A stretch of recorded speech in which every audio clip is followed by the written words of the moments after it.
SMT Nation, we are back. Nation, in today's video, we're actually going to connect a couple of ideas together. We're going to go back in time. This post actually from Carl Weinschenk over at Telecompetitor. This is actually dated from September. We covered the news at the time, and it was kind of interesting, right? The fact that AT&T was looking to make agreements where they would have access to open access fiber provider networks, where they could basically sell their AT&T brand over other networks that have been built by other companies. Now it looks like they want to do the same. All right, so we just got the disclosures. If I remember correctly, it was last week, midweek, where the CEO of AT&T, John Stankey, discussed that within their own fiber footprint, they might utilize an open access model, right? And I thought about this, and I thought about it from the perspective, why would they do that? And I think it's pretty simple. AT&T has two angles to their fiber, right? They have their fiber to premise, which they sell their branded fiber service, AT&T Fiber. And then they obviously run fiber to their cell sites, right? So they have a huge deal now they just extended with Corning for fiber. And then they've got the BlackRock piece with Gigapower, right? And, they're like the biggest customer on that platform.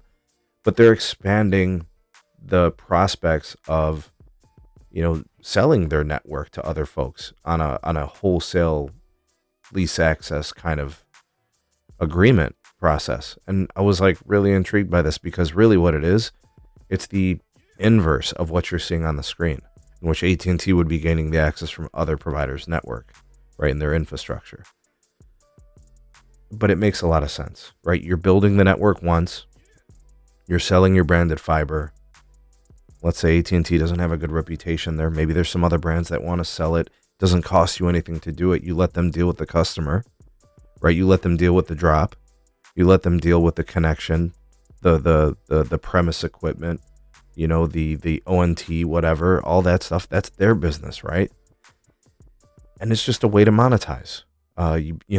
Whatever it takes to get that return on the invested capital.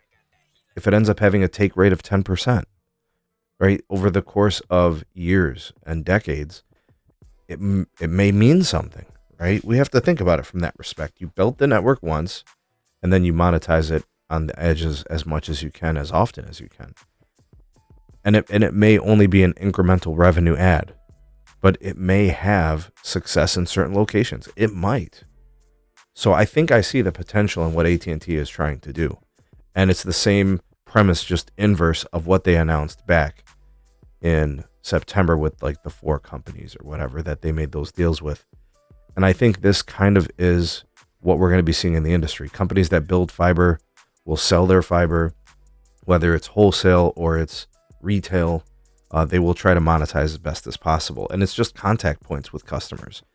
I don't think AT&T really cares if it's the AT&T brand or if it's some other brand. I'm sure they prefer their brand because obviously you're seeing more of those ducats, right? The return and what you're getting out of the customer is obviously improved. The margins are better, but I mean, whatever it takes. They're investing billions into their fiber network. They're investing billions into their wireless network. They'll monetize it as best as they can. I think this is smart. I just don't know what is going to be considered to be a success. What would that penetration be, and how many relationships could they forge, and those types of things. But very interesting development. How do you think this is going to play out for AT&T? Will it ever be something substantial? Would you guys be interested in a secondary company reselling AT&T fiber? Talk to me. Drop me a comment. Let me know what you guys think about this. You know, the voice of the people, the SMT Nation, let your voice be heard. Like and share this video. Subscribe if you're new here, and turn on the bell notification icon to never miss an upload. Check out some other videos here at the end. They'll be, pinned down there somewhere. And of course, become a Patreon supporter or a YouTube member and get yourself some access to benefits, perks, and exclusive content not found anywhere else. But thanks again for supporting us here at the SMT YouTube channel. We'll see you guys on the next one. Peace.